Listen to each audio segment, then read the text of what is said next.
ជំរាបសួរបងនាងខ្ញុំជាសុតការីប្រចាំការនៅក្នុងអសតស្ថាននេះតើបងជួយមកថ្ងៃនេះមានបញ្ហាសុខភាពអ្វីដែរចាជំរាបសួរអ្នកគ្រូខ្ញុំចង់ជាអសតដែលមាននៅក្នុងវិជ្ជាវិទ្យានេះចាបងអញ្ចឹងអសតដែលនឹងត្រូវផ្ដល់ជូននេះមានឈ្មោះថាស៊ីមេទីឌីនដែលមានសារធាតុសកម្មស៊ីមេទីឌីន800មីលីក្រាមក្រោមទម្រង់ជាអសតគ្រាប់អសតស៊ីមេទីឌីននេះត្រូវបានប្រើប្រាស់សម្រាប់ព្យាបាលជំងឺដំបៅក្រពះដំបៅពោះវៀនតូចនិងច្រាទឹកក្រពះ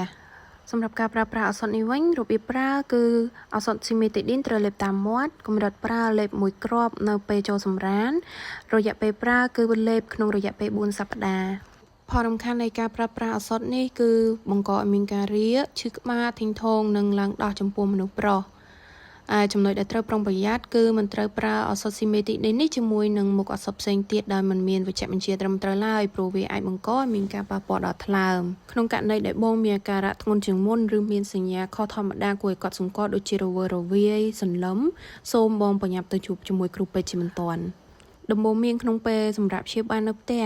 បងត្រូវចងចាំនៅផលវិបាកនិងសញ្ញាគ្រោះថ្នាក់ខាងលើហើយត្រូវប្រើប្រាស់ឱសថឲ្យបានត្រឹមត្រូវទៅតាមវិជ្ជាបញ្ជាដើម្បីបង្ការកុំឲ្យកប់មានជំងឺនេះសារជាថ្មីម្ដងទៀតបងត្រូវបរិភោគអាហារឲ្យបានទៀងទាត់ពេលវេលាហើយត្រូវជៀសវាងបរិភោគអាហារដែលមានជាតិជូរគ្រឿងហឹរអាល់កុលកាហ្វេនិងការជប់បារីអញ្ចឹងតើបងចាំអំពីរបៀបប្រើកម្រិតប្រើនិងរយៈពេលប្រើប្រាស់ដែរទេបងចាអ្នកគ្រូខ្ញុំដូចជាចាំអត់សូវបាន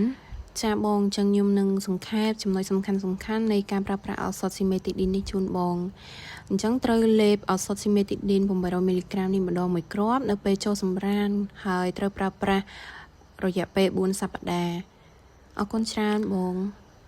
តើបងអូនអាចនិយាយអំពីសកម្មភាពរបស់ឱសថស៊ីមេទីឌីនក្នុងការព្យាបាលជំងឺបានឬទេចាលោកគ្រូឱសថស៊ីមេទីឌីនជាឱសថកាត់បន្ថយការចេញអាស៊ីតនៅក្នុងក្រពះតាមរយៈការផ្អាកសកម្មភាពអ៊ីស្តាមីននៅនឹង receptor H2 histaminergic អរគុណច្រើនលោកគ្រូ